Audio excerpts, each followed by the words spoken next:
Hello everyone, welcome to Tactim. Today in this video, I'm gonna show you how to change the playback speed of voice message in your WhatsApp. Before starting the video, please subscribe to Tactim.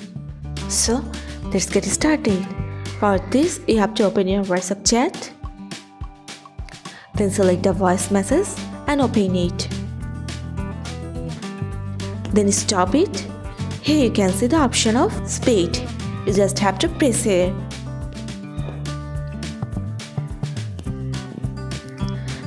By pressing here, you can increase or decrease your speed of voice message in your WhatsApp. So, this is how to change the playback speed of voice message in your WhatsApp. So guys, that's it. You can do this. I think this video is very helpful to you. If it was, then give a thumbs up and hit the subscribe button. And thanks for watching.